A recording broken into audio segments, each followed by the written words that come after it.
Hello, welcome to Live Reality Games. My name is Steven. I'm back today to talk about more Survivor BC Season 8, The Golden Age. And today I am with the 11th place player and returning player from Season 7, Kevin. Kevin, how are you doing? I'm doing great, Steven. Happy to talk about Survivor. It's been a little while, and a new actual Survivor starts tomorrow, so that's pretty exciting too. Are you going to be watching? I will, yeah. Okay, I haven't done the full season delve that I normally do going this season. I'm kind of going into not knowing who the players are, and I'm excited for that. Right on. Yeah, similar. I've seen a few little Facebook ads about different players, but I don't have a favorite yet, and I don't know all the players, so I'm looking forward to that. Yeah. So just curious, how has playing Survivor BC twice changed how you watch Survivor? It's been a long road, so it's hard to say. I definitely, look to the social. I try and figure out really quickly where the lines are when I watch it, instead of just kind of casually watching it and having favorite players near the end. I try and really figure out early on, like, where are the lines and what conversations are really significant in the game. Do you feel your experience playing these past two seasons really taught you those are the key moments that really propel people forward in the game? Yeah, I mean, I think I've started from a place where I didn't really know too much a few years ago, and I think I've got the skills that I need to eventually go farther in one of these games.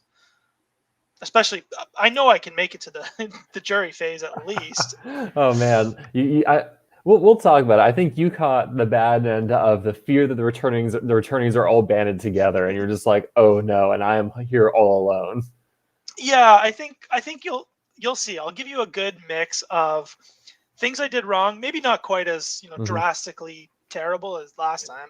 I didn't kind of fly off the deep end. I think I did most things well, but I there's some mistakes I definitely feel I made, which I'll go over. And yeah, because from looking at the game and watching it, you played a much calmer game, which I think you're probably pretty happy about, because you had the full like summit to trough experience at the last season. So maybe it was nice not going the full roller coaster this time around. Yeah, I played a much calmer game. I played a game that I can say I'm proud of, and then in the end there was a significant amount of luck that took me out. Bad luck. So let's start from the beginning. So you walk out of Survivor Tribulation, and you find out that you're going to be on season 8. Talk me through the thought process of what you learned from the previous season and how you wanted to apply it for this next season. Yeah. So right from the beginning, I tried to take everything I learned from the previous season and improve on it and do better in this season.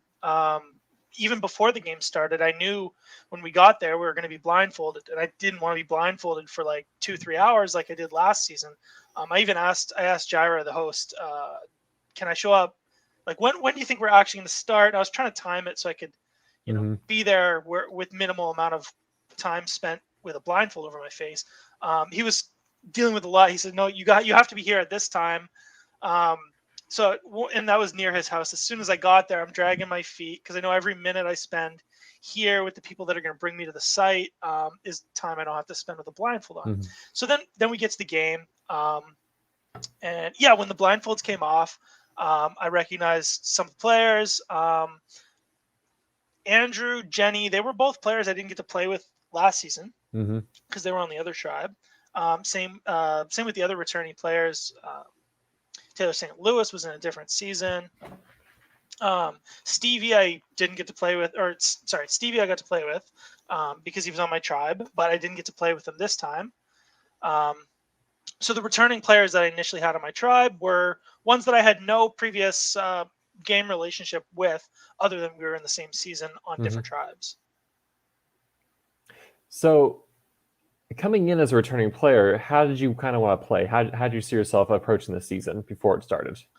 I definitely wanted to be social, and I wanted to not be seen as talking game, but I wanted to talk game, and I wanted to make sure all the game talk that I do in the first few days is positive game talk. Like, I got you, like, private conversations that are, I got you, I really want to work with you. Mm-hmm. Andrew was the first one. I think everybody knew, they could just tell. He was the first person I kind of reached out to and threw that line on day 2 after the first Mm-hmm. night. Just by saying that, like, oh, dude, I got you, and like that's the vibe I was putting off. So I wanted to be really social, and I wanted to make sure all the game talk that I involved myself in was like not talking about other players in terms of Mm-hmm. like we got to get rid of this player. I just wanted to try to get in the social circle enough that I wouldn't be the first 2 people targeted. How else did you prepare coming into the season? Did you do anything different? Did you solve any 2x2 Rubik's cubes by any chance? No, I didn't. I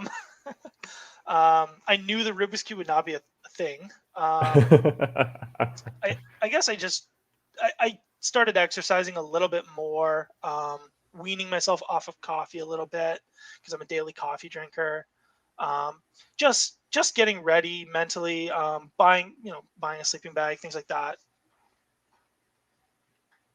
So, knowing that you're a returning player, did you initially know, like, I want to work with other returning players? You didn't know how many returning players there'd be, but what were your thoughts on the returning players, having played with returning players in your first season? Yeah, there was. So I did very little pre-game talk, and Mm-hmm. that wasn't necessarily by choice. In the beginning, it was more like, oh, there's so much time. Maybe I'll reach out when I Mm-hmm. see who's going to be in this thing. And then as it got closer, I kind of went, you know what? I haven't done any pre-gaming. If I try to do it at this point, if there is something going on that I don't know about yet, I might be just kind of throwing myself to the wolves if I try Mm-hmm. to pre-game. So I'm just going to go into this without pre-gaming and see who's there and then decide on my game from there. A Mm-hmm. lot of my game was going to be based off of certain like fundamentals that I have come to think about the Mm-hmm. game, but no, like I didn't have a written plan or anything that I was going to follow. So with the returnees, I was actually hoping I would be on Stevie's tribe at some point, because he helped me in an org, where we were allowed to have substitutes. He ended up winning a this is a Big Brother org. He won an HOH for me, um, and I just liked the guy. So Mm-hmm. he was one guy I was hoping to work with, which never got the opportunity to. Well, when you get to the game, and of course you spend some time blindfolded, whether you like it or not, and it's unfolded, and you talk about, like, there's a lot of players. The returning players you were with were players you didn't really have much a connection with, right? And so in some sense, I guess you kind of felt you could be kind of a free agent, right? You weren't tethered by these past players. You can do whatever you want. Yeah, that's exactly right. I didn't have anything except like the only thing people knew about me is what they saw last season, and Mm-hmm. just talking with people, I was getting a vibe with the people in my tribe that they didn't really watch too much. Mm-hmm. Obviously, they could be making that up, but I felt like I pretty much was a free agent, and I had very little except for the title of returnee on my Mm-hmm. back. Did you try to? So when your tribe, were you trying to, like, downplay, or were you very upfront with your experience? How did you try to shape that narrative? I was pretty quiet. I mean, I didn't I didn't try to frame it in any other Mm-hmm. way other than obviously avoiding to the greatest degree. Like I didn't talk about the fact that I kind of tried to change a vote in the middle of a tribal council, and the fact I didn't even mention the splitter steel thing.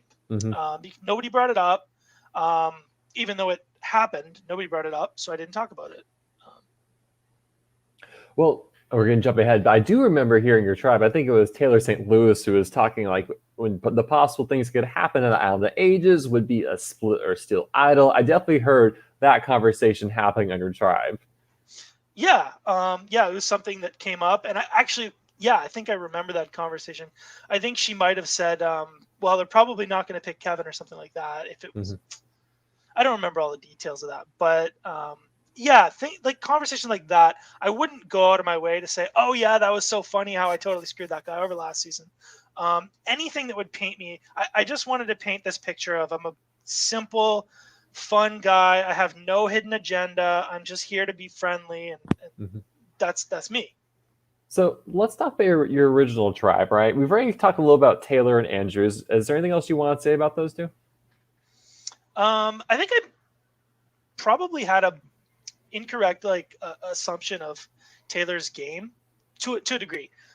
Something Andrew said actually early, like day 2, stuck with me where I was talking to him about a little bit of game, and he said he had a little bit of concern about Taylor. And I let that kind of stay in my mind as, okay, Taylor's one of the first people we think will possibly get rid of on the tribe. Mm-hmm. And I had no idea how close she actually was with Jamie and Braden and those guys. Mm-hmm. So I had that wrong actually, because the first quote unquote alliance that was pitched to me came through Jamie actually, and he said, no, sorry, Andrew told me about it, but he said Jamie was the one to throw this idea out there. It was Andrew, myself, Jamie, Braden, and CJ. So this is like early on when alliances are forming and falling apart. That was the alliance that I thought in my mind, and then somehow there was this other alliance that created where basically CJ was replaced with Taylor St. Louis. Yeah. So, and these were not the alliances that were running the tribe. It included the 3 core that basically did, like Jamie, Taylor, and Braden. But once I got to that point where I thought I had alliances and I thought I had people in my corner, I thought I was good.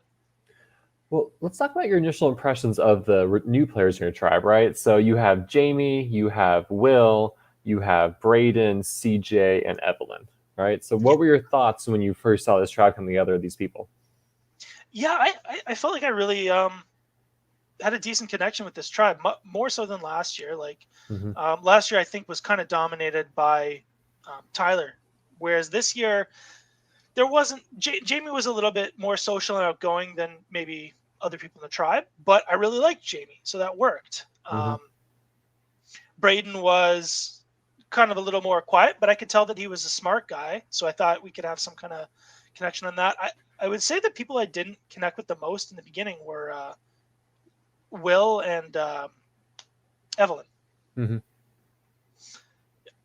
Will and Will, I grew to kind of be a little bit closer to. And Evelyn, it kind of worked out because she ended up being the first boot from your tribe, but we'll get to that later. Yeah. So the game opens up with steal the bacon, but with your luggage, and your tribe is very successful at this. Do you want to talk about your bouts? Yeah, I got paired up with the other Braden L, and I was just kind of in the moment at that point. When you start these things, you just have adrenaline going, and you're not really doing too much thinking. Everything's so in the moment. So I saw a few matches, a few rounds go, and we were doing well. I didn't want to screw that up. I had last year's experience where everything was losing to the first impressions of how's this going to play out? Am I going to be on a winning tribe or a losing tribe? So far, it's a winning tribe. So when I was like the 4th or the 5th or the 6th, and we were doing well.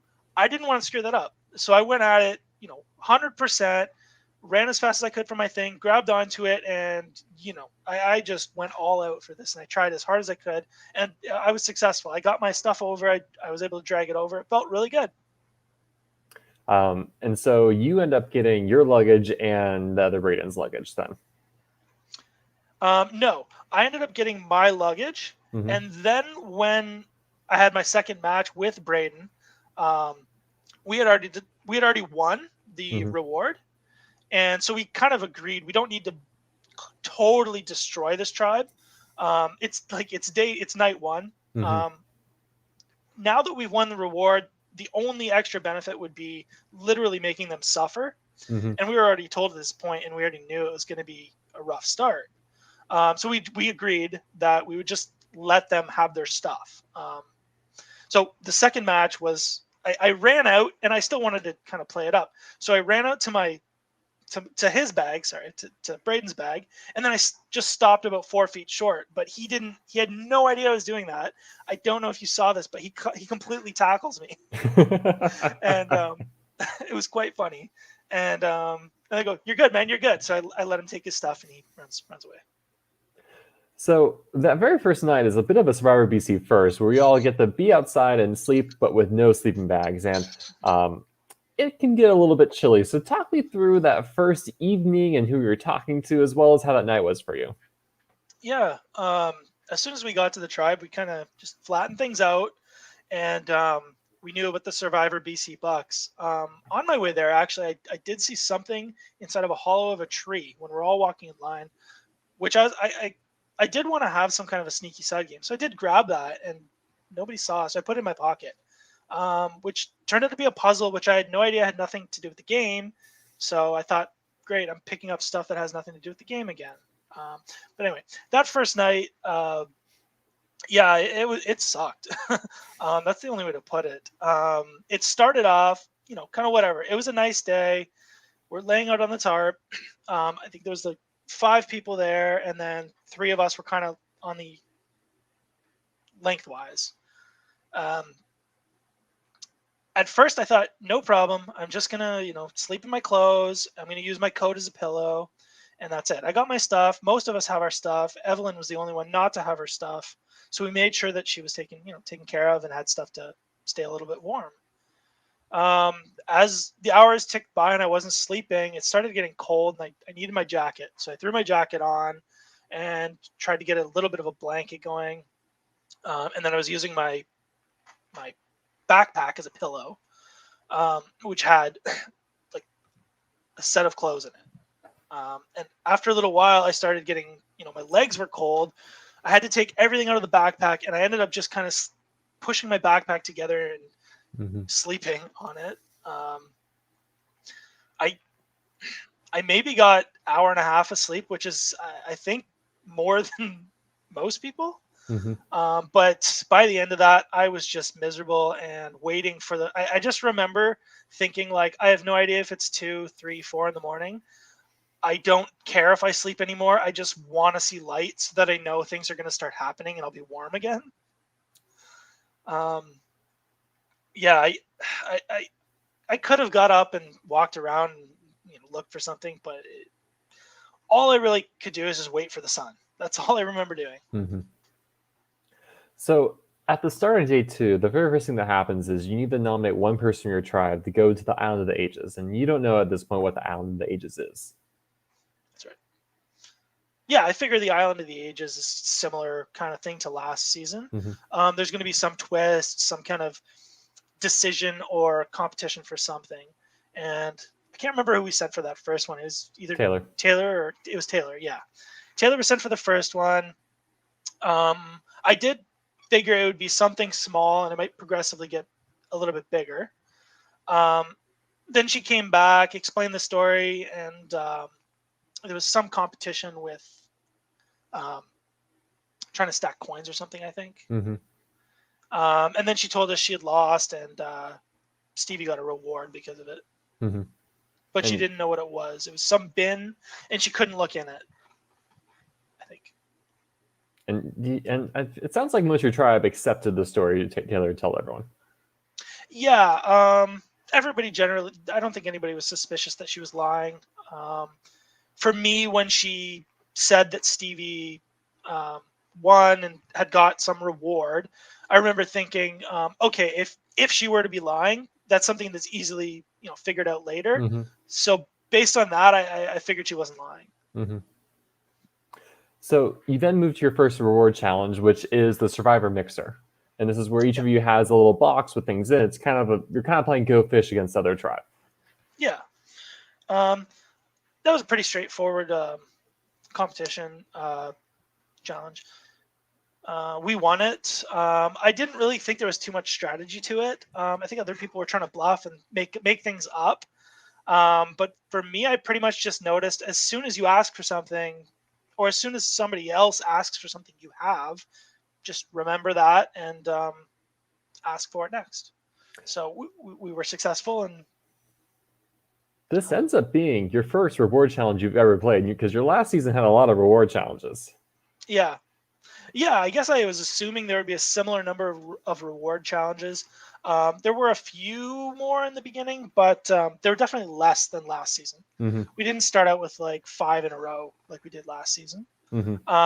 So it was great. It was great to win. Again, it was that feeling of like, we've still just kind of started. I don't know how the season's going to go. We won the first one, which is awesome because it's good signs that there's good things to happen. But I didn't know how that set, I was hoping we would get 2 in a row because as much as it sucked last year, losing almost everything, I wanted to be that tribe that dominated. I wanted to make it through with everybody to the merge. Well, that takes us to the second reward challenge. That challenge doesn't quite work out as well for all of you. Yeah, that one was a shocker to lose because I saw we were doing great. We had a system. It was working. It was like kind of like the tortoise and the hare. We were just slowly getting point after point. And that competition was the one you wear like pantyhose on your head and it has tennis balls in it. You have to knock over a cone, grab a marble, pass the marble on, which goes, there's 2 people with tubes and they throw it at the end. So we were decently ahead to the point where like I stopped even looking at the other tribe. Like I'm like, we're like 3 cones ahead or something, 3 marbles ahead. We're good. We just got to finish this one out. It got a little bit stressful when it was either somebody, I can't remember who, CJ or Will, could not find their marble after they knocked over like a couple of these cones. But I still thought we were good. We were like two marbles away, and they had like 5 to go. And then, kind of out of nowhere, they just blitzed. Like they took on a whole new strategy, which was like take all the risks, just go as fast as you can, and go. And at some point, somebody had taken a cone that was turned down and turned it back up. So we definitely thought we were more ahead than we were. And then it ended up coming like right down to the wire, to the point where Jair had to go back, look at the footage to make sure that like they won. So we thought pizza was coming our way. Pizza's coming our way. I'm thinking, great, first reward I'm ever going to get in a live game. And then no, we don't get it, which is like, how much longer do I have to wait? So we're kind of like towards like mid-afternoon of day 2 at this point. So I guess the first thing I want to say is you mentioned earlier, like Andrew's one of the first people you kind of really talked to the established alliance. So talk to me about your relationship with him at this point and how it's got and over the first day, I guess. Yeah. So at least from my perspective, I had these 2 alliances of 5, which kind of had like CJ or Taylor St. Louis replaceable. So I thought I'm good. We're a tribe of 8. I have the numbers, and I think at some point also Evelyn had started casually mentioning like I really didn't know what I was signing up for and how hard this was going to be. And Taylor made a comment which I took to be a joke at the time, which was, okay, great, you're going to be the sacrificial lamb. Like you're going to be the one we can just vote out. And I thought, like, even though that was a joke, I kind of thought, oh, there might be some truth to that. That even if she didn't want to go, she might be the first person to target. So yeah, that's where I was already thinking it probably would be Evelyn, like whether or not it came down to a voluntary departure or a vote out. She just seemed a little bit on the outs in terms of like discussion, like strategy discussion, things like that. Was there any other individual person you were trying to strategize more on a one-on-one basis with? Definitely Andrew. And then also Jamie and Braden. Gotcha. CJ was kind of there. I don't know how to describe it, but I was good with him, and I could tell he was trying to be friendly with everybody. But I didn't exactly know where I stood with him. Like I felt good, but I didn't know if he was, possibly closer with other people. I really didn't have anybody that I disliked, except for maybe Will in the beginning, just because we had very little talks, and the way I saw it, he was not aligned with me. So, were you expecting an immunity challenge towards the end of the day? Yeah, I figured it would probably be similar to last season, near the end of the day. I don't know if you call it day 2 or day 1. Near the end of the first full day. The full first official day. I figured there would be an immunity challenge, and it would be either like tribal council that night or the following morning, like we did it the last season. Mm-hmm. So I knew I was pretty sure it would happen. So before this challenge begins, you are told to send one person from the other tribe to the Island of Ages, and your tribe ends up choosing Joanna. And from your tribe, you have William that goes. Talk to me about what happens when William gets back. Yes.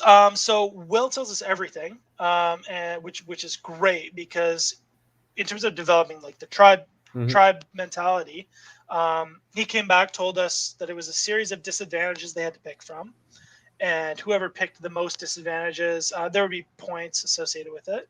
Whoever picked the most disadvantages would win an advantage. That advantage being the mutiny challenge, or the mutiny advantage, where he can switch over at any point. I remember thinking, that's great. That's great that he has it and not Joanna. I also remember thinking everything he's saying about doing it for the tribe and things like that, I don't necessarily buy. I think he made a strategic move to take on all these advantages or disadvantages, sorry, in order to get that advantage. And that kind of played in with my own thinking that that I'm in, kind of 2 alliances of 5, so I know where these 6 people, these 6 center is. In my mind, it was Will and Evelyn outside of the social circle, you might say. So I thought he potentially could use that to move over to the other tribe, and that made me a little nervous because then I wouldn't know after that where my position in the tribe is. Overall, I guess I was happy with the fact that he did it, and that the other tribe didn't have this ability to kind of dictate how the game would go if everybody on one side does decide to stick together.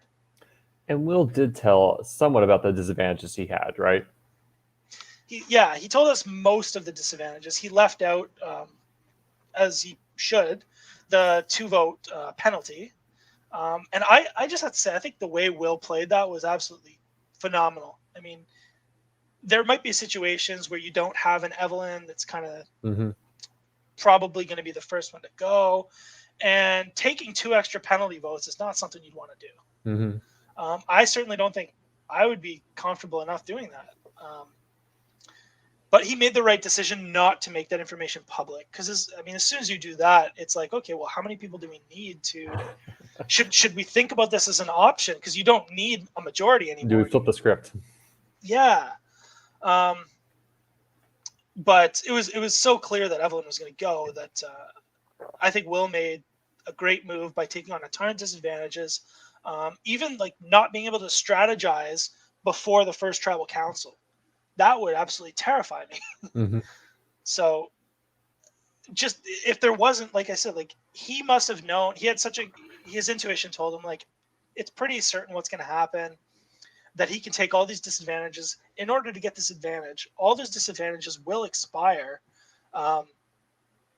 And I really credit it. That was a really smart move. So you get the challenge. This challenge is a multi-part challenge. The other tribe gets to choose where Will goes. So Will goes in the domino stacking. You get probably one of the more fun parts. You get the frozen shirt part of the challenge. Yeah, that was a fun challenge. I like that one.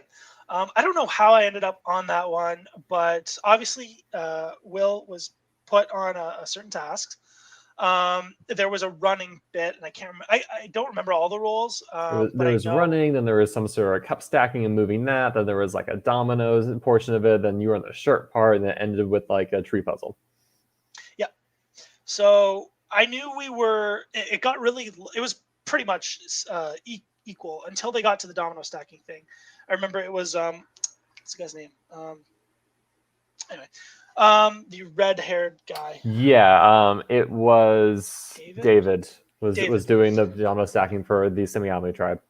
Yeah, and I remember it just being it was very nerve-wracking because it was immunity. I wanted to be able to keep the tribe together as long as I could. And then it got bottlenecked at this one spot. And I remember seeing David come within a domino or two of reaching that point and getting really nervous. And then just watching every time David's domino stack would topple, like the entire thing would come down. And then every time Will's, it would be like the top third would come down or something. So there were moments of a little bit of nervousness when David got close, but then like 30 seconds or less later, it would just come completely crumbling down. And so Will eventually did pull this off, and we had a huge advantage because of it. I didn't want to do anything to lose that time advantage, so I went as hard as I could trying to smash this shirt up, break it apart. Thankfully, it was like a large shirt, not some small shirt, because I was up against Stevie, who's a lot thinner frame than me. But this was one that you just kind of got to muscle your way through it. It's frozen together. Every little piece you have to kind of just tear it apart. So I had fun with it. I was smacking the shirt on the ground. I was ripping it apart, making a big mess. And it probably took me about a minute and a half, I want to say, 2 minutes. And then it was on to Jamie and CJ to finish it. While the puzzle's a doozy, your tribe ends up winning, and this is also your first tribal immunity you've ever got the experience too. Yeah. Well, second one. There was the one. Oh, that's right. Season. Okay, your Rubik's Cube one. There you go. Your first tribal immunity of this season. Your second one ever. There we go. Yeah. And again, this is the point in the game. I started thinking, I'm really on a tribe that's working well together and winning, and I like this. It's good for me, and I'm feeling good at this point. The effects of having a terrible sleep have worn off. I can't remember at this point if we had our sleeping bags back yet, but you got your sleeping bags back. You won in your ward challenge. That's right. Yeah. So we had our sleeping bag. Like, things were looking up. Things were starting to look better. I was looking forward to actually getting some sleep and being a little bit warm, and that was just the clincher. We didn't have to vote anybody out. So, looking at the end of day 2, who are probably the 3 most important people to your game at this point? I'd have to say 3 most important people, probably Andrew, and then I would go Jamie from there. Just because Jamie was so social with everybody. I kind of put a lot of energy into that, just, thinking if whatever Jamie kind of says is probably going to dictate what's going to happen. So I wanted to be in with him. He was the easiest to bond with and just discuss things with, and he made it fun. At this point, the 2 people who are least in your circle of influence is Evelyn and still Will. Evelyn and still Will. Yeah, at this point, it's still Evelyn and Will on the outs. But I did want to make sure I try and build something with Will. I used the fact that we knew it was going to be Evelyn as a little bit of a way to bond with Will a little bit. I kind of came back. There was some conversation. Yeah, it's going to be Evelyn, and that was like kind of before we all came back together as a group. And I just kind of gave Will that you're good, like you're good. Just because at that point we hadn't talked game. And I was desperately looking for something I could talk game to him about. So we start on day 3, and day 3 begins with your favorite excursion, Steeler Split Immunity Idol. Thankfully, though, you are not there to enjoy this. This ends up being Braden S. from your tribe and Austin from the other tribe encountering this. Talk to me what happened when Braden gets back and spills the news of what just happened to him. Yeah. So it was the same feature chat. I don't know what to call it. It was the Splitter Steel one, and Braden comes back, explains what it was. As soon as he starts describing it, I knew what it was, and I thought, if last season was an idol, it's probably an idol. I started kind of looking, seeing, is there anything that maybe is in his pocket or anything like that. I'm just looking to see, could this guy have an idol on him right now? And then he starts telling the story and explains how he decided to split. Austin decides to steal. And Austin came up with this big story after that he needed it. He was in dire straits, and that's the story we got. I think this is the point. My brain did start to get a little like lying, and I had to catch myself. So one thing I didn't mention earlier when you said strategy going in, just to remind myself not to get paranoid. And so that's what I did then. I kind of went, remember how you screwed things up last? Just chill. And I let that go. I figured this was similar to Taylor. If there's a lie here, it's something that's easily discoverable later, so probably isn't a lie. Now, had you been resent back to perform the same split or steal, do you know what you do in this case? If it's you versus Austin, do you know what happens? I have no idea. And I remember thinking, or even possibly talking with people about how that would have been impossible for me to do again, given, it would have to depend on whether or not the person knew me. I mean, I'd probably split just because it would be such an opportunity to be viewed a different way. Everybody would assume that I would steal because I stole last time. It would absolutely depend on if I was the one to go there. It would completely depend on who I see on the other side of me. So if I were looking and I saw Austin, that would be really tricky because I know Austin's a bit of a chaotic player, and I know just a little bit of chaos. But I know he's one of the guys I would be pretty sure he knew about last season. So this would be like, I would probably have to start there. Go, so Austin, we know what happened last season. I'd probably have to go from there. I don't think, because it didn't turn out so well in the end for me, I don't think I would have tried to steal again. And I think that the rules were switched a little bit where if you both stole, you would get a penalty vote. That was new, and it wasn't last season. So yeah, I think probably that's how it would have gone. Maybe it would have been a complete reversal. I would have split and he would have stole. So I was just glad that I was not picked to go to that one. I was worried. I'm like, man, it's Kevin to have this PTSD experience going through the exact same thing as last year for the exact same reward. So I was happy you weren't one experiencing it. Yeah, me too. I actually want to ask about just the hidden immunity island in general. Were you spending a lot of effort looking for it? No, yes and no. I mean, I did want to find it. At this point in the game, I didn't have a clue or anything like that. When we started the game, Gyra had found clearings in the woods that we were going to stay, and I prefer Gyra's style. It's more authentic. So after that, you go to your first immunity challenge of day 3, and this is a gross food / hot pursuit challenge. Unfortunately, this challenge doesn't go very well for your tribe. If I'm correct, you were one of the players who were going to be eating gross food for your tribe.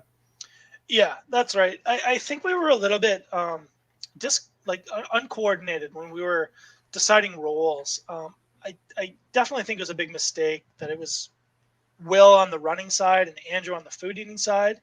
In hindsight, that makes no sense. But not to say Will's not athletic and Andrew can't eat gross food, but I just think they would have done better in the opposite roles. But when you start getting really hungry past 2 days of not really eating, you start getting really slow. And I think that can maybe contributed to a little bit of we were just not really able to it took us so long to decide who was going to do what. And then when we finally did it, I didn't feel super good about it. Did you end up eating any of the gross food? No, I didn't. So obviously I would have done whatever it took to win that challenge. And I would have had to eat balut. Now, thankfully, if we have to lose, I'm glad that we lost as quick as we did. I think it was I was third in line, and it was over before I even had to eat my food, which would have been the first round was hummus and garlic, which I voluntarily took after the challenge for the hummus. So, but if I had had to go we would have had to eat 3 things each. The second time, I would have had to eat balut, and I was like, no, I was not looking forward to that. It's just everybody plays it up how bad it is, and I mean, I've said this to other people. It doesn't taste bad. There's definitely kind of a revulsion that when you look at what you're eating, I suppose. And I think the hardest part, there's just a part of the egg just kind of becomes just rubber, so it's just very chewy and hard to swallow. yeah. Have you tried it? Yeah, I had to eat it in my season, but it was pitch black at night, so I was like, oh boy, I just don't have to look what I'm eating, and that made it much easier. So like, if there was a crunch, I'm like, oh, I just didn't shell it properly. You can play Yeah, that in my mind. it was the crunch. I didn't know about the rubbery part till I played this season. I was worried about the crunchy part, and just knowing like beak and feathers. Mm-hmm. I love eggs, so I thought maybe that's gonna get me Tastes through like it. hard-boiled egg. I'll say that much. Maybe I would have had a very easy time. I don't know. Yeah, certain players from your season have sworn off eggs, so it's had a very interesting range of reactions. Jenny's like, I love it.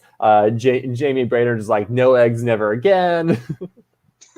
And CJ actually took voluntarily took the balut egg. Oh, he ate it. We were that hungry. I mean, He at took this it point, back. you probably have had crackers and biltong. Yeah, we had some biltong. I think we got beef jerky because of the very first bacon challenge. Mm-hmm. Little thing of peanut butter for 8 of us, and yeah, crackers. We at least had like pineapple last season.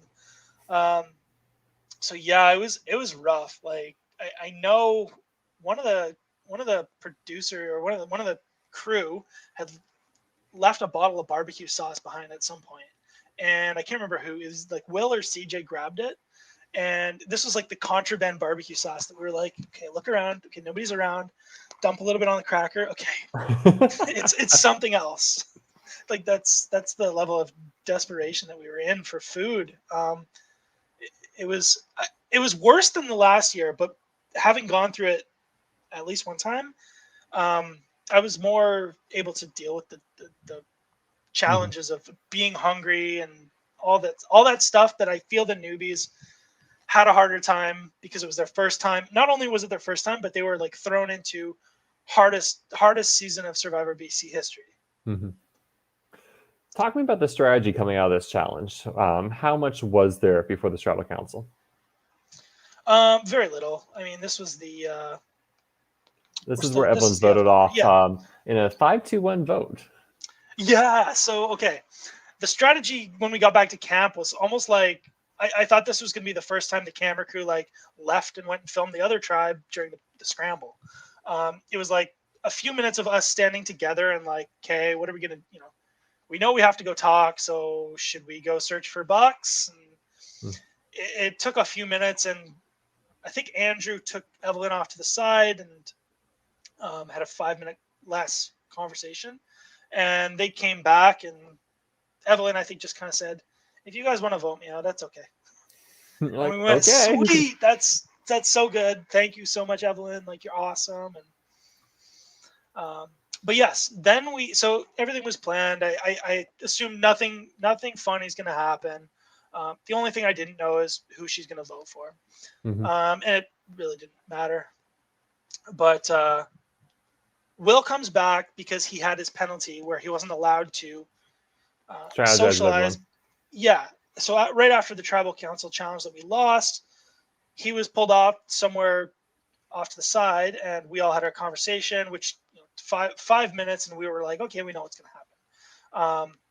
Probably one of the most boring pre-tribal scrambles in the history of Survivor, but I loved it because we were together, and there was no need to start fracturing our tribe, and I wasn't going to be the first one out. So all those things were good in my book. We get to the vote, and I don't remember the order it was read, but I see Evelyn, and no. Then I see Will, and I'm like, okay, Evelyn probably voted for Will. And then I see the second one for Will, and I'm like, what the fuck's going on? Like, this is not cool. This was supposed to be so straightforward, and now there's 2 votes for Will. I'm like, it's not me, at least, but like, I don't want to leave this first vote not knowing what's going on with with the dynamic of the tribe. Like, if I'm getting blindsided right now, this is not good. when I saw that second will vote, my thoughts immediately went from I'm in a good spot to I'm in danger of not making the merge. Mm-hmm. And we all had some comments. And I said like, I think some people went a little crazy here with the rogue votes, but we'll talk about it. And then Will explained, oh, he had penalty votes. He didn't tell us about it. Okay. And I calmed down again.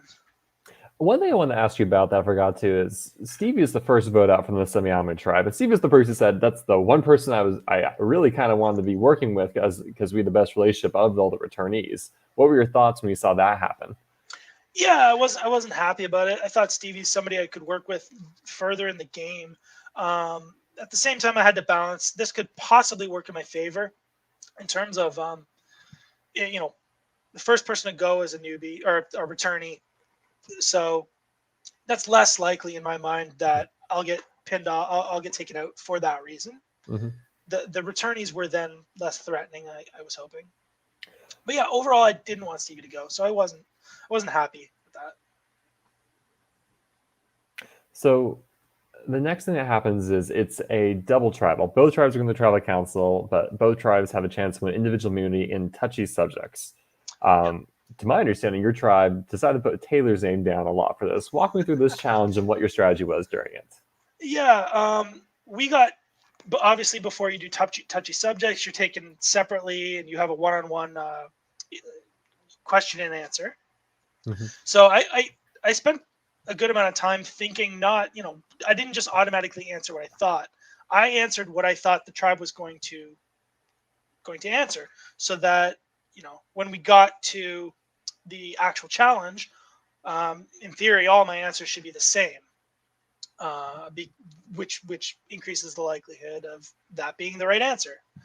There were so many questions that I don't know if I answered all the same way, but we start the challenge. We get to watch the other tribe do it, and I remember the other Braden, just having an absolute field day, loving this, and it was good. It was good to just get a sense of like, how do people view different people in their tribe. It's good information, and I remember not being able to take it all in, just thinking like there's so much information Mm-hmm. here. I have to try to remember as much of it as I can, but just try to take it in as much as I could. So they finished theirs. Braden gets the immunity for their tribe, which is interesting because I think he was the answer to who's most likely to get voted out next. Yeah. So I thought that was a pretty interesting dynamic there. And then it's our turn. So we line up, we do the questions. Yeah, pretty quickly. I can't exactly explain why. I just knew it was going to be a lot of the negative stuff onto Taylor, just because she's a good sport about it, and it had been kind of that way around Tribe.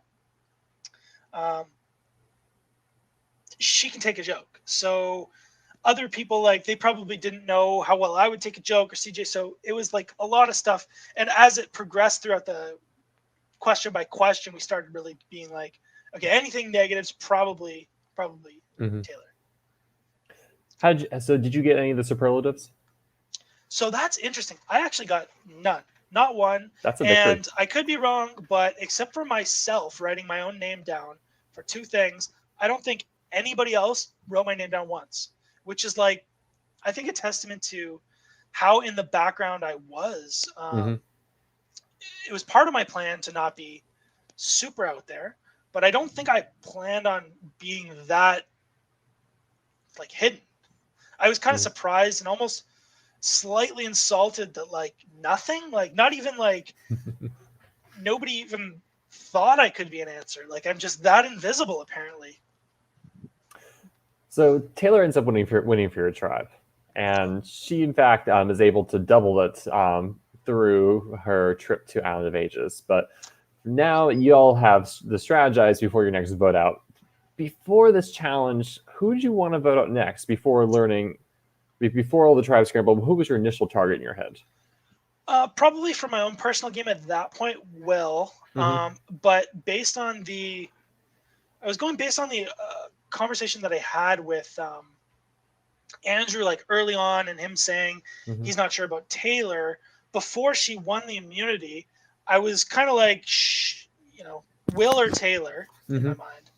In my mind, CJ was in this alliance of 5 we had, which was actually like kind of just one of the many alliances Jamie was creating for safety. I was going to say the one I did throw one question. I didn't know who to answer for. Like, who do you think will be the next voted out? I didn't want to write anybody's name down, so I threw that and wrote my own. Even though I thought I was in a pretty good standing at that point. So yeah, Taylor goes. She does the slide puzzle, which she's very good at slide puzzles. Doubles up and gets 2 immunities. I wasn't too worried about her getting 1, but 2, I started to go, well, if it's Will next, then it would be Taylor. Now that's off the table. That's when I started to think like strategy-wise and how to protect myself. But knowing we were going to tribal council and leaving, I turned to Andrew right when we were walking off, and I said, "So it's Will, right?" He goes, "Hold on a sec. I think it might be CJ." And I remember thinking, like, "Oh, like I'm supposed to be in an alliance of 5 with, Andrew, CJ, Jamie, and Braden." So there's stuff going on that I don't quite know about. I don't know if it's that bad of a situation, but anyway, he throws the name CJ, and it sounds like it's going to be CJ.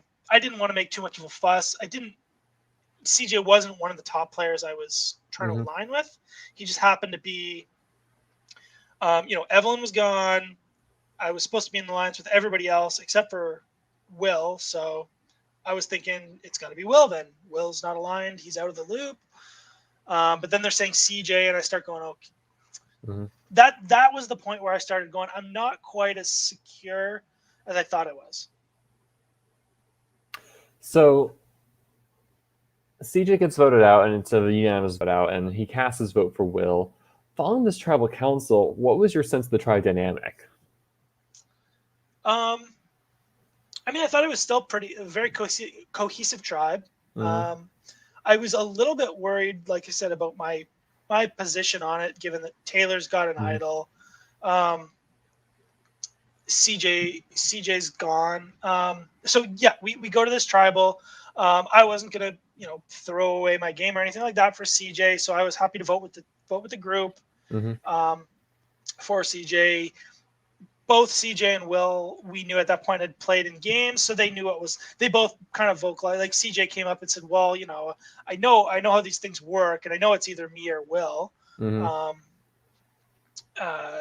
kind of bad at this point. We were telling him, even though we knew it was going to be him, we're telling you're good, it's Will. And but it was a unanimous vote for CJ to go. And that was fine. It was just like the Evelyn vote, it was pretty chill. CJ's a very awesome guy. Like, he's friendly and super nice. So he took it super well, and there was like not that much drama because of it. So we stayed a very cohesive tribe. What do you think the alliance structure of your tribe looked like then at the time? I started getting a little. I didn't know that Will was like aligned from any conversations I had. But knowing that CJ is supposed to be aligned with, at least one of our alliances, and Will's not the target, CJ is, I knew there's alliances I'm not in, or, ties, and things like that. So how did I think? I thought at that point that Will, I guess I was still holding on to the hope that Will would be next. I knew pretty much that Jamie and Braden and Andrew were probably not going to go anytime soon. So I started getting into like survival mode, just make it to the merge, do whatever I have to stay kind of in the social center and look like I'm more valuable to them than Will is. I was maybe going to play up the fact he's got this mutiny advantage and you don't know what's going to happen. We should maybe. I was thinking that's the direction I wanted my game to go. Maybe to go after Will and do it possibly as a blindside because of his advantage. So you were starting to feel the fire that like things might turn on me if Will is better situated than I see him in. Yeah, I knew because Will was the one person in my mind. He will go before me, and when we had that tribal, I knew that wasn't necessarily Mm-hmm. the case. So I started my brain started to go into strategy and over like think like okay, I got to figure this out. I don't want to be pre-merge like last season. I want to get to the merge. Mm-hmm. I was hoping that as a tribe we could just pull out enough wins that we could just get to the merge. Mm-hmm. Um, as a 6-4 kind of thing. Um, because ironically enough, last season Plus a everything 6-4. was like, last season the talk was like, we're going to stick together, we're going to stick together, we're going to stick together, and with the exception of like, I didn't really think that was going to happen because we were down on numbers. This season, the opposite was happening, and I really liked the people in my tribe, so I Mm-hmm. did actually want to go ahead with this plan to be like 100% original tribe. Mm-hmm. And we also started thinking that there could be a swap. Mm-hmm. A swap's likely, in hindsight, knowing that Will had the mutiny advantage. I probably should have seen a swap coming even more than I did. Mm-hmm. Because, like, why would you mutiny to a tribe you have no alliance to? Mm-hmm. So I think that's the point in the game we're at. I started to the game. We were really in game mode. So that night, two things happen. First, you have a comeback challenge where the first of the four people voted out, Stevie, CJ, and David chose to have a chance to battle back into the game. And when you're seeing this competition, who did you want to see win? I think CJ at the time, but Stevie as well. I was Mm-hmm. totally okay with. I knew not only I was kind of like either one, CJ or Stevie. I Mm-hmm. thought David would be not the best because I have no history with him. But CJ left on such good terms that we were happy to see him come back if he were to come back. Mm-hmm. And then I had my own personal history with Stevie, so I thought this is, as much as it's not that good to have one more person come back into the game, Mm-hmm. I was cool with this. Mm-hmm. The only thing I wasn't cool with was I was in that moment of falling asleep where you're like, I'm going to be asleep in a couple minutes. And that's when we got called. And I think Jamie was in the same kind of situation right beside me. Mm-hmm. Um, I knew, okay, yep, we're probably doing I thought it was going to be like an endurance challenge throughout the Mm-hmm. night. But I'm telling like, Jamie, we got to go to the field. And he's like, fuck off. No, we don't. Like, he didn't believe it. And he was the hardest to get out. But anyway, we finally get over there. I was not very happy because I was finally going to get some decent sleep. And this was like the worst time to be called out. I'm like, no. So we go into the field, and we like all there's cars set up so that we can kind of light the area. And I didn't know what was going on. I figured, like I said, I thought it was going to be an endurance challenge. So Stevie ends up coming back, and then you have a tribe swap, and you are no longer on Quantland 1.0. You're on Quantland 2.0, and it's interesting. So you have three original Quantland. It's you, it's Jamie and Braden S, and three original Simiamu, which is Jess, Brandon, and Jenny. Yeah, and so I thought, okay, like that makes sense. We've got even numbers. It's an interesting dynamic.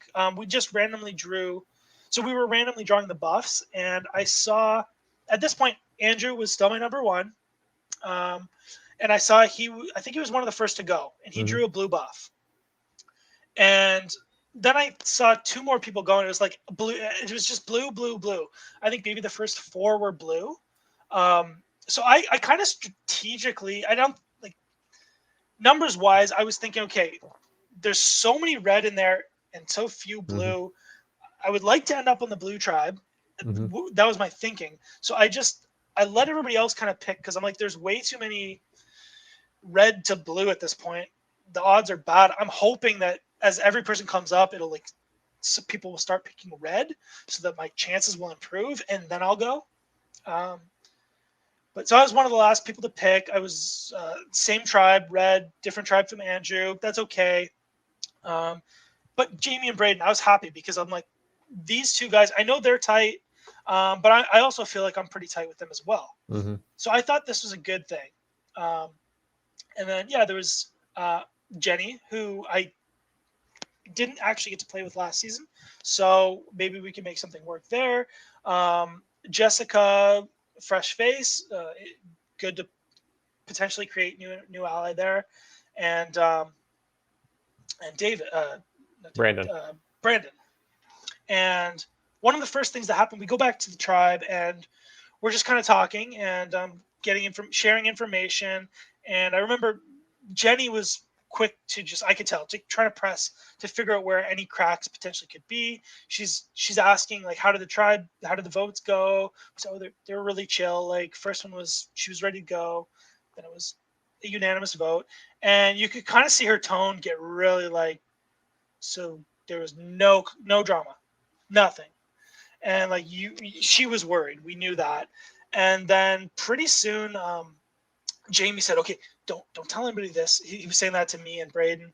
Braden might have known this already at that point, but he's going, "I know David from, or I know Brandon from real life. Like we have conferences together, we work together in the past. Like we're solid, like we're good."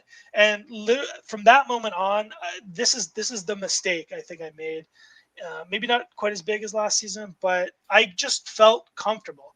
I thought, great. I went on autopilot because trying to be as social as you need to be in the game of Survivor is one of the bigger challenges for me. I'm just naturally I'm a quiet guy and like my alone time.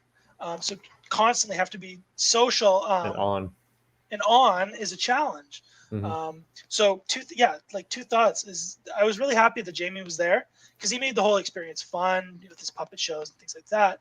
But then I was really happy that he was there when he told me that, because I thought, great. Not only does he knows Brandon, but apparently like Brandon voted differently from Jen and Jessica. I think maybe about the Stevie vote, or there was a vote where they were on the opposite sides of it. So to me, like that was, what's that? The most recent one. Well, the most recent. Yeah, because I think Brandon voted for Joanna, and then both Jen and Jess both voted for David. And the previous vote, Jess and Brandon voted together, but voted against Janet. Their tribe was a bucket of fun.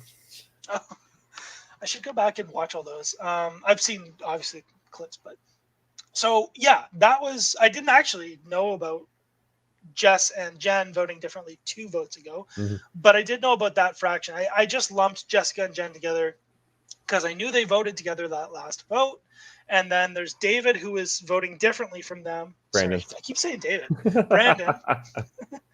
It's been a couple months. I'm already starting to forget. This is why we're doing this now, before anything else slips from your mind. Yeah. Because when we have edited episodes in a year or two, and you're gonna be like, I don't remember. I just remember what happened in the episode. Yeah. You must have a great memory, though. You're watching like 20 of these different live games throughout the year. Especially as I interview more and more people, it really helps inform me like the questions I can ask other people, considering it's all much more fresh on mine, having gone through it 6 times. Yeah. So, there you go. But anyway, yeah, that night I remember feeling very good because there was the vote. There was the split between them versus Jamie, me, and Braden, who voted completely together. Not only that, but I just felt decently close with them. So I was very, very happy with the split, the swap. I left it at that. And even the following morning, I slept good. Following morning, Jess and Jen are still sleeping. I'm just getting up, and Brandon's just waking up, and he just kind of looks up at me and, hey, good morning. And he says, hey, right off the bat, right into game mode, he goes, did Jamie talk to you? Like, I'm with you guys. And I'm just like, sweet. I already felt that, but it's even better to hear it. So like, I from that moment, I went into, I'm going to make it to the merge. Jess and Jen are just going to be, if we lose, it'll be one, then the other. So I'm in cruise mode. I'm not doing anything. The only mistake, or the biggest mistake I think I made all season, was just deciding at that moment. It's been tough. It's been hard, but I'm good, and I'm just going to coast. I did very little strategy talk with Jen and Jess, and just decided these are my people, and that's how it's going to go. And I completely forgot that there are twists in the game of Survivor, and thought, cool. achieved my goal. I'm going to make the merge. That's how I felt that morning. Yeah. From talking with Jenny and Jess, both of them described you as they'd approach you and you would say, nope, not having it, and run off. And they're just like, both of them said, like, we didn't really have any strategy talk with you. That's absolutely right. I think I underestimated the importance of having one-on-ones with every single person, regardless of how things look or what the apparent social lines are in the game. Like I was just trying to say, I went into autopilot. I didn't want to even potentially say anything that they could then use and create. I was just so happy with how things were looking that I didn't even bother to talk game with them, which is a mistake, because you should always try, because it's never good to have like people, even if they don't have social sway, saying your name, because people are thinking about you as a possibility. So yeah, I totally wish I would have played that a little bit differently and just started off because I don't hold it against Braden or Jamie or those guys for going off and having a conversation with Jess or Jen. Like, it's just part of the game. So if I'm not holding it against them and I'm not doing it, I'm hurting my own game, and it's a mistake. I guess two questions. First of all, if your tribe had gone immediately to tribal council, who would you vote? Who did you think your alliance would have voted off, or who would you have voted off? If we had gone immediately at that point, it would have been Jenny. Okay. And then the second question is, did you know Will was going to use his advantage? Strangely enough, it's just one of those things where there's too much going on. I had a brief conversation with Jamie saying, I think we need to buy a note, because there's a note you can buy with the bucks. And so I think we need to tell him not to use it. And I don't know why, but Jamie kind of said, yeah, maybe we'll talk about that in a bit. And I don't know if Jamie wanted that to happen or just legitimately was didn't put much thought into it. Yeah. So it seems like, I think your tribe would, from talking to Jamie and Braden, they both would have been fine with voting out Jenny, and Jenny leaving and kind of complicated things heavily on your tribe, especially for you. Yeah, for sure. So yeah, I'm pretty confident at that point. Things would have gone to plan if there weren't these twists. But then we get to the challenge, and I think at this point you have a visit to the Island of Ages. Oh yeah, I can't leave that out. Yeah. Yes. Yeah. So this was one of the ones we picked Joanna, and they picked me. So I didn't have any choice in the matter. I was told to go, and I was happy because I knew, or in my mind, I was thinking things get more important as you go along in the game. So this is probably, it's good that I didn't have to go on the first ones. This is probably there's an idol going to be involved or something like that, some big advantage. I wasn't totally right about that. It was actually one of the smaller Island of the Ages of the game. But I see Joanna there, and I start making small talk with her and trying to build a little bit of a social rapport. I got the sense from that she was a little bit reserved and probably a calm player, keeps her cards close to her chest. So we're told what the rules are and that we would get an advantage, and it was memory, which is not that I have not the greatest memory, but I was able to pull off a win. I think on the second question, Joanna missed. It was like a bunch of historical figures, like Socrates, things like that. We had little pictures of them, and Jairo would read off 5 names, and then it's okay. Who's the third person I picked? Who was the second person I picked? We would have to show it. Joanne missed on the second one. I got it right. Joanne was told to leave. I was given the option between a clue to a hidden immunity idol or an advantage that I could use for our tribe at one of the next 2 competitions. And maybe similar to last season, I hear the word idol and I just go, that's what I want. I want anything to do with an idol. I want. Perhaps I would have given more thought to the team advantage if we weren't talking around camp about throwing the challenge. Yeah. That was the discussion at the time. So I don't think I wish I would have picked the other one, Mm-hmm. but just because there was no idol, and I'll get to that. But yeah, at the time the plan was like pretty much we're gonna throw this next challenge and Jenny's gonna go, and that's great for me. So I have no use for advantages. Even if all goes to plan and Jenny goes, there's still Jessica that can go at the next one. Mm-hmm. And then I figured we'd probably have a merge at 10. So I just thought, okay, I'm in a great position. I'm going to take the clue to the hidden immunity idol. So Jaira hands it over. I see it and I'm like, oh, right away I kind of knew, like, I'm pretty sure I know where that is. Which actually kind of made me worried because I'm like, I think I've looked there. But I get back to the tribe, and I knew I had to tell them something that wasn't the truth. So I created this whole story, which it was a little bit elaborate, but I thought it made sense, and I thought I was trying to hedge my bets with this lie so that it would play out where it just kind of would turn to nothing. So I didn't want to say like I have some advantage that later I don't have. So I tried to make it like conditional. I said, okay, so I was given the opportunity to win 2 extra votes. I was hoping that, so I told my tribe, if I pick the correct next person to go from the other tribe, then I'll get 2 extra votes that I can use up till final 4 or 5, I said. I thought it was a decent lie. I probably went too far with that. I didn't really need to come up with all that. I probably just could have come up with something simpler. But the downfall in all this was Joanna was actually the next person that ended up going. So I'm like, shit. Now people are going to expect that I have 2 extra votes.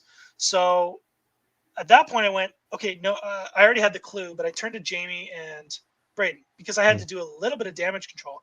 People are going to expect I have 2 extra votes now. So go, it wasn't actually, don't tell anybody. It wasn't actually 2 extra votes. I'm not going to have 2 extra votes. I'm going to get a clue to the hidden immunity idol. I had already looked at that point, when I told them, I had already looked and pretty much came to the conclusion somebody already found it. And I didn't know, like, this could be Taylor, this could be Andrew, this could be anybody. Braden was probably like the person I suspected the least of having it.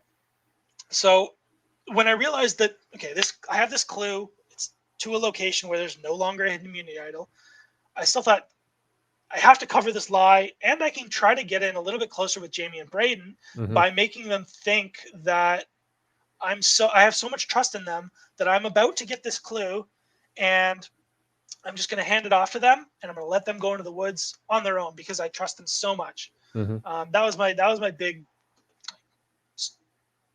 plan to, kind of make Jamie and Braden think that I was so loyal to them that I'm willing to just, as soon as I get this clue, here you go off into the forest, find it. I think Braden told me there is a great clip, I think, of him turning to the camera while Jamie's like ripping pieces of stumps off and going, "It's in my pocket," which I couldn't. I looked for it, I couldn't find it. I'll have to ask him for that. But anyway, where was I? So we've got all this going on. We're out in the woods trying to find. There was, I didn't think. I think I'm skipping ahead a little bit because then we had the next. Yeah, we had the next. Yeah, because we haven't talked about that first challenge of the mutiny yet. Yeah. So okay. Yes. Yeah. Sorry, I'm getting ahead of myself. Yeah. So I have this clue. I make up a lie. Everything goes back to normal, and then we know Will's over there with the mutiny advantage, but I don't know why it slipped my mind, or I think this was just part of me thinking I'm good till the merge. I don't have to worry about anything. And I thought even if he does use it, worst case scenario, one of the two goes and the other one's the backup plan. Like if Jenny goes, then Jessica will be the target. So I kind of put it out of my mind, and we showed up to the challenge, and I see. I don't know why, but it's just one of those things with being hungry and tired, and your brain goes a little bit. I remember we're about to start, and then I see Will standing next to Jaira, and I'm like, no, this is not good. Like it's not bad, but it's not that good. Because I remember just thinking things are so perfect, I don't want anything to change. Mm-hmm. And I'm like, okay, we can work with this. And it got bad when Jenny got pulled over, because I'm like, that was who was going to go. Yeah. I said, but whatever. We still have Jessica. So Mm-hmm. then I was like, kind of confused, like, so now that Jenny's gone, like, are we throwing this? And I remember trying to whisper to like Jamie, like, are we gonna throw? Like, what's the plan now? Like, and so it was this. That was the challenge with the blindfold, the blindfold math, and stuff like that. Blindfold math and all like that. And I watched Jamie do his deep dive with you, and Jamie didn't believe that I was throwing it, but I was. Anybody that doesn't believe it can watch how quickly I did it the last season. Like, I'm a numbers guy. Math is my thing. So anyway, for about 20 minutes, I was trying to throw, and I didn't know if the other tribe was also throwing. I also didn't know if it was genuinely in my best interest to throw. So I kind of just say, you know what? Let's just win this. Like, it's taking too long. It's dragging on. They might be throwing too. I don't know what's going on. And I also thought this is not entirely my decision. Jamie, who's supposed to do the puzzle at the end, still has an opportunity to throw. Will, who was supposed to be in on throwing, could have been relaying false numbers. Like, there was a lot of people involved, would have to be involved in throwing. So it's not just me. 15 or 20 minutes go by, and I go, okay, I'm gonna actually let this continue, because this is just getting cringy. So I think I did actually, from that point on, screw it up a couple times, but Jairo was telling us, like, you have these numbers right, these are wrong. So I just went a few times, and within a few minutes, then it was on to the next number. From there, it went at a normal pace, and it got to Jamie, who blasted through that puzzle in like a minute. And we won. I was like, cool, that works for me. Like, I don't know why we were so not coordinated, and I mean, I guess I did know it was because Jenny had left, but then Jamie was also telling us things about how Taylor was telling him, they're throwing this one, we got to throw the next one. And I remember thinking, like, no, I mean, even if it's going to be Jess, I would rather just win out to the merge now. But I still, at this point, was not concerned. Well, obviously, because we had won. I'm just getting ahead of myself. But we won, and we didn't know it was also for reward. And this was the highlight of my entire time there. Jaira announces, oh yeah, by the way, you guys get a barbecue reward. And like, this is awesome, because I had been waiting so long. I've been waiting literally 2 seasons for this to happen. And it's not even just like a couple slices of pizza. Like, it is a giant steak and 2 bratwursts and grilled vegetables, which, like, when you're starving and not getting a lot of calories, like, you crave calories and meat, but like, just the taste of like a grilled pepper, and to get, like, just to help the body digest and to get some nutrients is something that I had been craving. So yeah, this 2-season wait to have a reward I was finally getting my reward, and it was like one of the best things ever. I knew it was going to be a steak. I was expecting, like, 6 or 8 ounce. It was like a pound. So like, that was my absolute favorite moment, was just sitting there at camp after we had won. We're being brought bratwurst and steak, and like, I didn't even touch. I think maybe I had a couple bites of a bratwurst, and then I finished my whole steak. Like, most people could not even finish the food. And so, like, we were, I just remember laughing, like, just giggling, because I was so happy to have this steak, this food, and this moment with everybody. It was awesome. Not only that, but I thought, like, we're going to go, there's probably going to be one more challenge, and we're going to be well fed for it. If we win, great, we go to merge. If we lose, no big deal. It'll be Jess, and I'll go to the merge. And I was happy as like a pig in shit. This was like the best time I've had in the 2 seasons. It was the moment that I'm going to remember for the rest of my life. Just sitting there eating those steaks and having so much food that we wrapped it up after and said, well, there's dinner later if we don't merge tonight. And like, so it's 3 days, 3 full days plus of starvation, followed by now we have food. It feels like we're moving up in the world. We've got a ration of food. We've got full bellies. We're ready to go for the next challenge. Like, things were looking really good. Talk to me about Will, because he's a player that you weren't really close with. You were thinking like I'd write his name down, and now he's on your tribe again, and he's kind of part of your original Quantland 1.0. So I guess he's kind of de facto your alliance member. Yeah. So at that point, I had started seeing Will more as an ally than somebody I would like to take out, especially given the dynamic that the other tribe came over and we just had such a split from them early on. I was genuinely happy to see Will. We started bonding more. He was definitely somebody I had planned to work with more, and I wasn't trying to have his name in my mouth at all.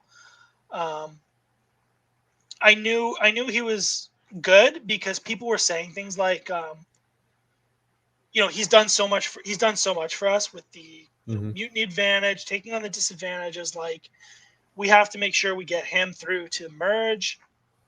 So I knew that wasn't something I could pry into, and it wasn't something I wanted to pry into. He was becoming more of an ally, and I didn't think that it would come down to a me versus him scenario. Mm-hmm. I thought it was going to come down to Jess, and say we didn't merge at 10, then hopefully it would be like David. But I just wasn't thinking Brandon, sorry.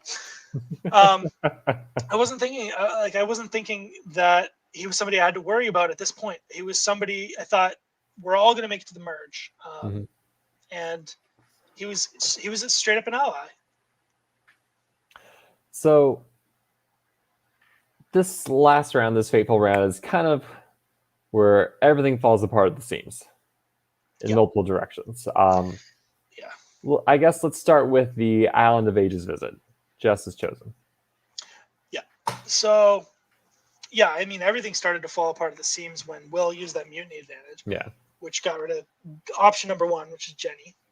But yeah, then Jess goes to the Island of Ages, and I still wasn't totally freaked out, but I was like, of all the people to go, that's not the person I want going. But let's see what happens. Let's see. She's going to come back. I was kind of in a waiting mode. I was kind of like, okay, how is this going to change the game? And do I need to start playing hard to actually get to the merge, which I thought I was solid. She comes back and is pretty quick to just throw the little, my name was drawn out of a hat and I was picked to go to the Island of Ages. And then she tells the story. Jenny was there and we played a competition. We had to pick disadvantages and I got it. And I am allowed to skip any tribal council I want. And it's like the air was sucked out. We were outdoors, but the room, like it was, we were like, oh shit. I think even at one point she was there and like, we were kind of walking around, but like she was there and I actually said like something stupid. I was like, well, wow, the heat just really got turned up right now. I'm just like, wait a minute. Why would I, like, from her perspective, why am I saying that?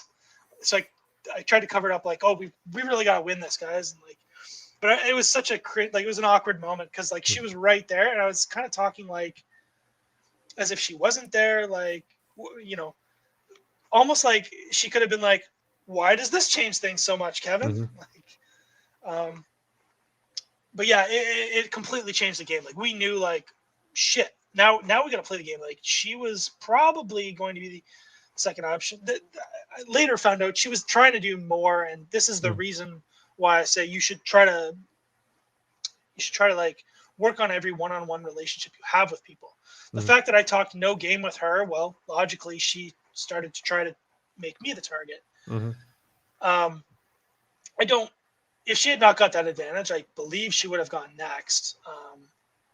But it's still, it's not insignificant. I should have been trying to talk to her. And apparently there was this other, that whole Returnees Alliance. Mhm. I was the only person that didn't know about that. Yeah. I mean, this And that is was this Go is ahead, where yeah. the whole idea of a Return Alliance really starts surfacing. This is where Jenny kind of says, "Hey, everyone on our tribe, we just voted out Joanna. So it's all 5 returnees. Just come with us because we're all going to stick together." And I remember, I think they send Jess a note later on that says like, "Hey, it's us returnees. Come with us, and you should work with Kevin." But she's just like, "That's not happening." Yeah. So before the challenge, she actually said, we should talk after. We got to talk after. I said, yeah, we got to talk after, because I was talking with the guys, and there was this whole plan. Like, well, what they were feeding me at the time was knowing that she's off the table because she's almost certainly going to play this. She has to know her position. They said, but it would be nice if we didn't have to take out David. Brandon. I keep saying it. It would be nice if we didn't have to take out Brandon. So let's try to convince her not to use it, and then we'll just blindside her. And I thought, great. Like, I don't know why I was so confident that they would keep me over Brandon. But for some reason I just thought, since we were there from the beginning, I guess this is probably a testament to how well of a game Jamie and Braden played, and Will as well. I thought that was the plan. Try to convince her not to use it, vote her out if she doesn't, and if she does, which she probably would, it's just going to be vote Brandon out. A little bit naive looking back on that, but all that stuff, not talking to Jess, that's kind of between that and just feeling too comfortable. I think that's what did me in.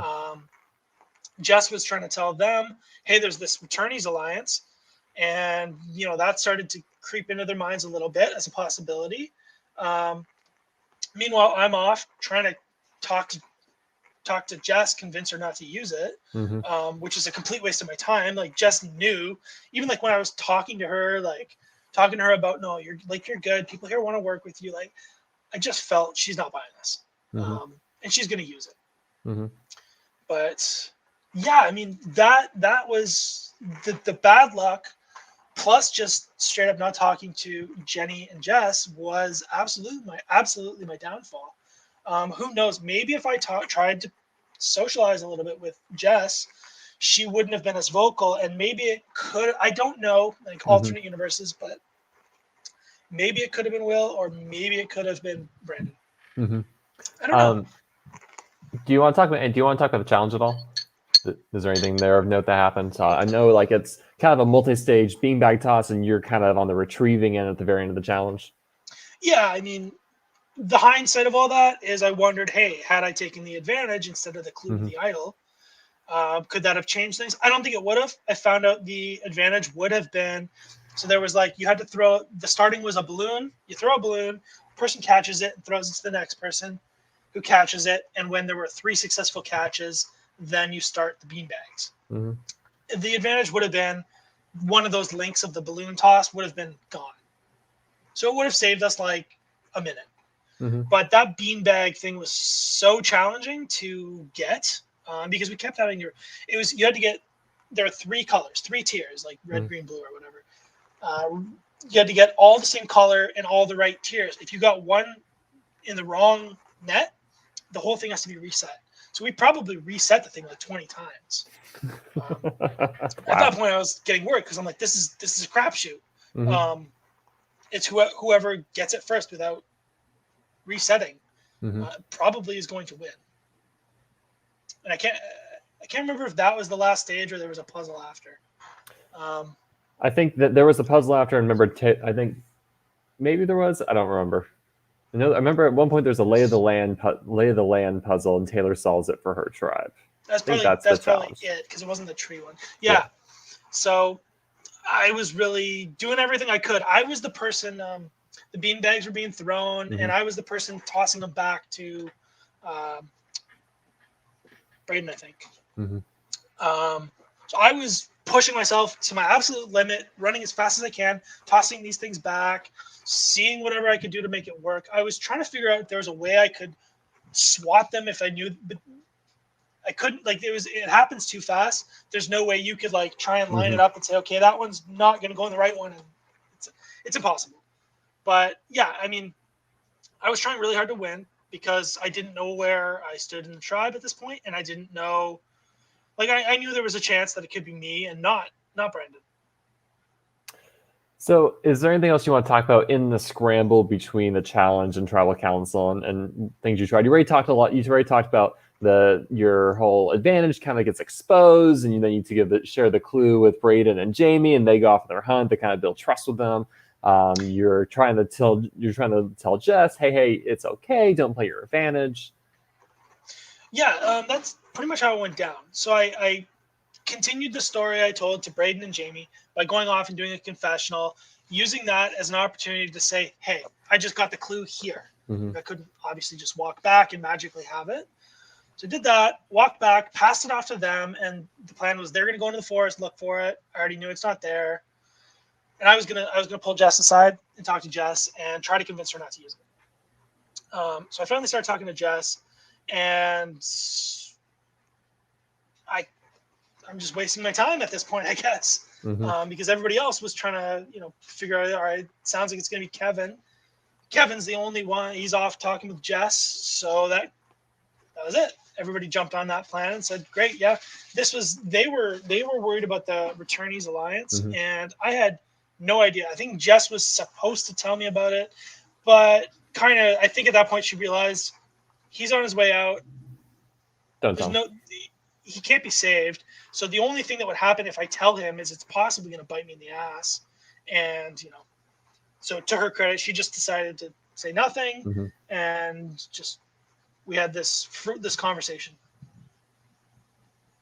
So you get the tribal council.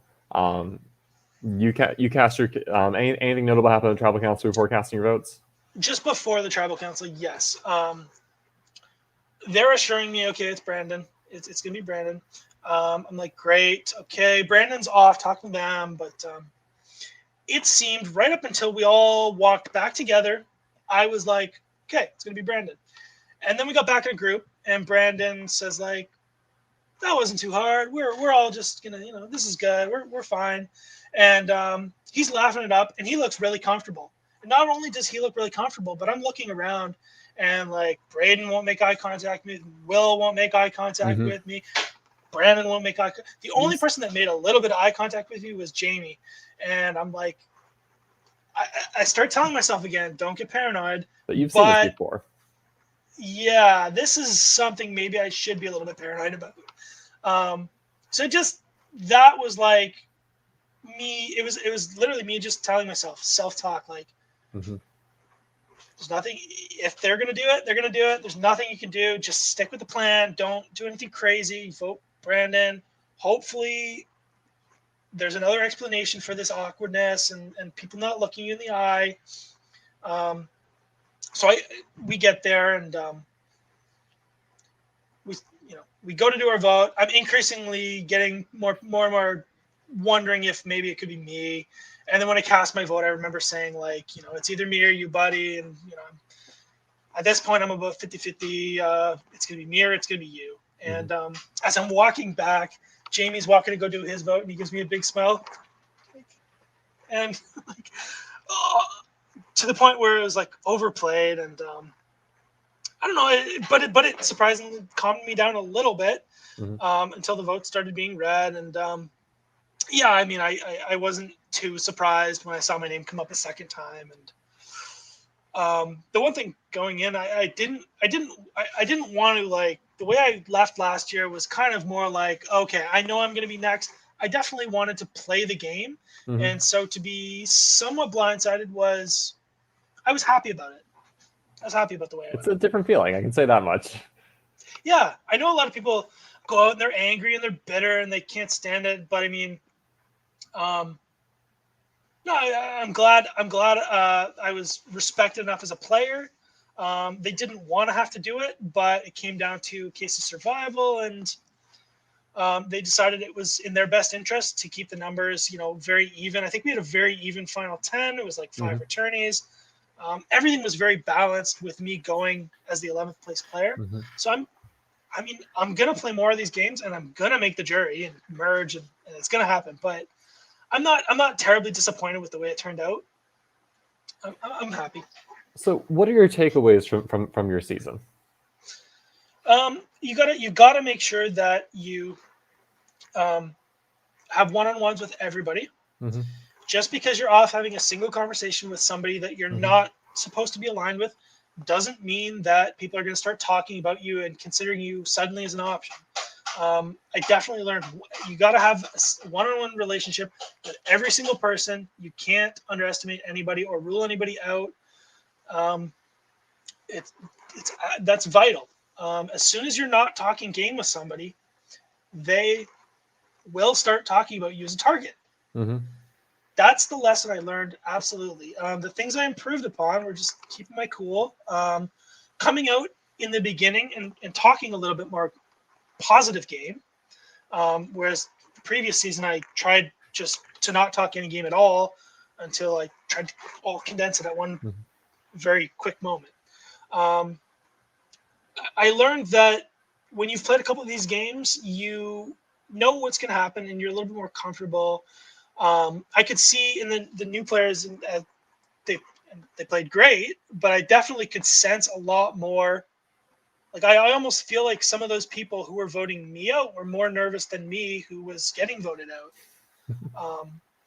So I've just learned like this whole experience of playing the 2 seasons of Survivor broke a lot of like, or I worked on a lot of personal things, just like learning to either trust people or just deal with the fact that people might not be trustworthy and to Mm-hmm. just move on.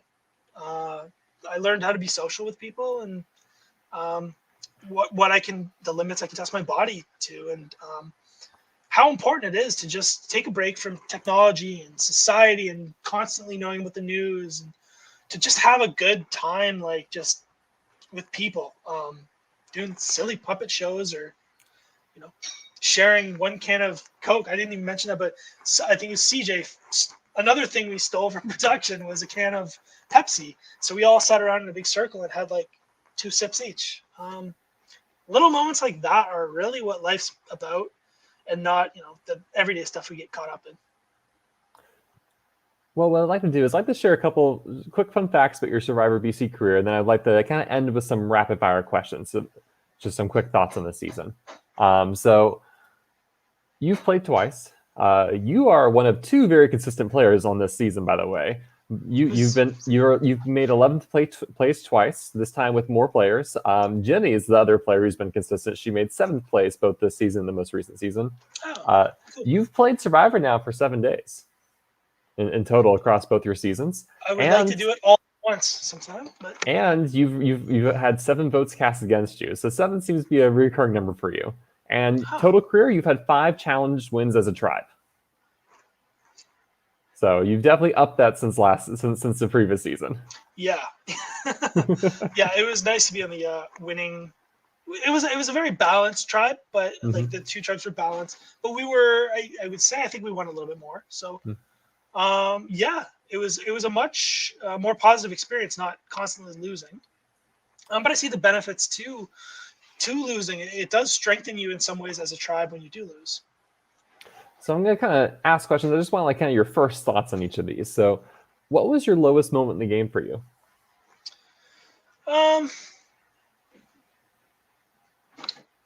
It's hard to pinpoint a single moment. I mean, or a low moment, if it's hard to come up like the first night. I mean, either that, yeah, probably the first night. What was your highest moment? That stake, winning that challenge.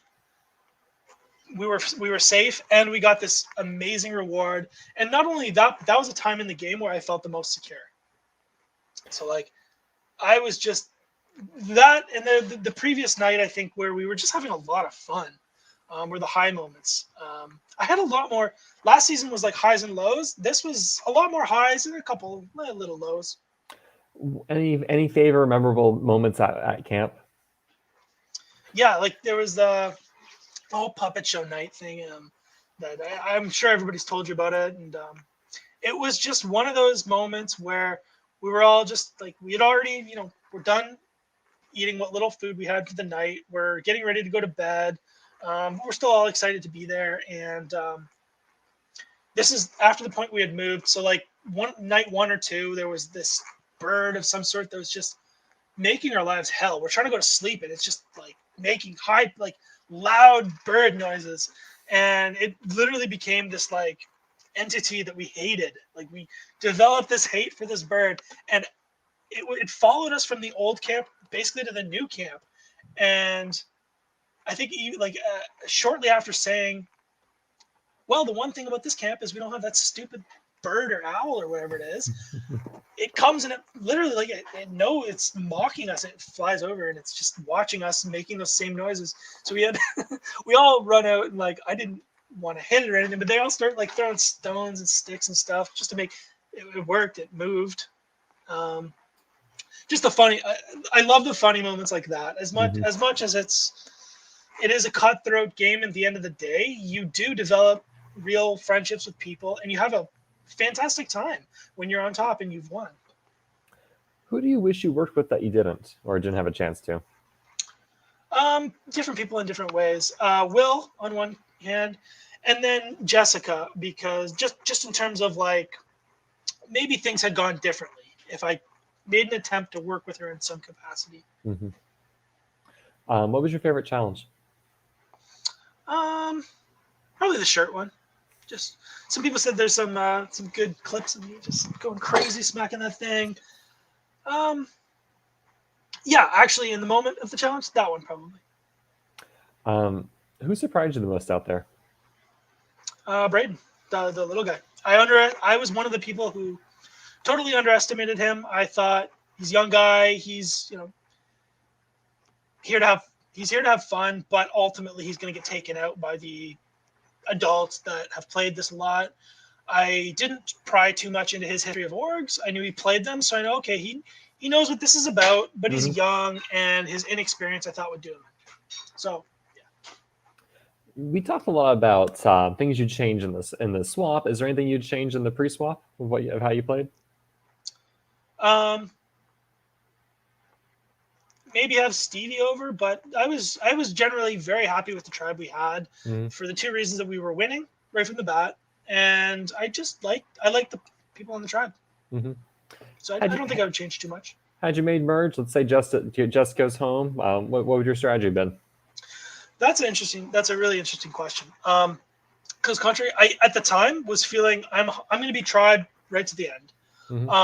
But things change so fast. I wonder. I may have been extended this invitation to kind of jump over to this Returnees Alliance.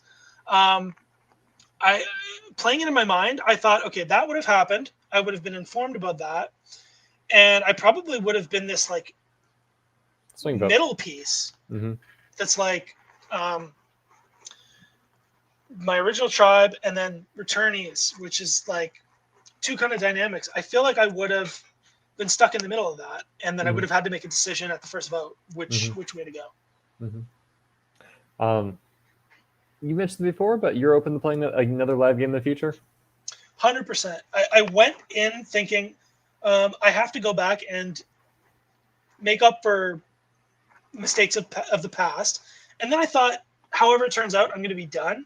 And man, I left that game like I probably will do one of these every year as long as I can. Like they're just. It's well, once you do one, you just can't stop there, right? I mean, it's different for everybody.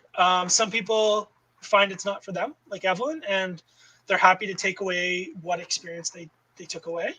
And other people find that they love it. Like you definitely have to be a certain type of personality. You have to be okay with punishing yourself. You have to want to push yourself to the limits. If you're not that type of person, you're probably not going to enjoy it. But it absolutely, it's one of those things in life that you have to give it your all, because you're going to be challenged, and not only are you going to be challenged, but you're going to be tired, you're going to be hungry, and you're going to be paranoid about what other people are doing and saying, and it's nonstop. Well, Kevin, that's all the questions I have. Is there anything else you want to mention or talk about as we wrap up here? No, I mean, this was great. I thought it would be quicker because I didn't make it as far as some of the other guys.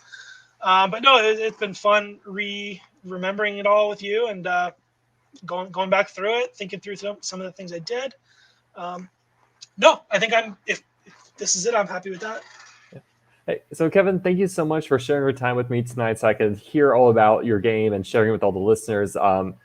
For all of you who've tuned in, thank you so much for your time. This is not the end of the Survivor BC deep dive coverage. Next Sunday at 6 p.m. Central Time, I'll be talking to Austin, a three-time Survivor BC player, 10th place, and probably the most chaotic player of the season. He's the one that had the whole Steel Split idol, so I'm really excited to hear his take on everything. Furthermore, this is not the only Survivor BC thing happening. Season 6, my season, is premiering in October. I don't play well, but other players do, including Taylor St. Louis, who played on this most recent season. So get excited for that. And applications are open for Season 9. Season 9 will be all returning players. Fingers crossed the U.S. borders open. And Season 10 is going to be a returning player season, to my knowledge. So 2 seasons, 1 summer. Get excited. So thank you all for listening. And Kevin, again, thank you so much. Thanks, dude.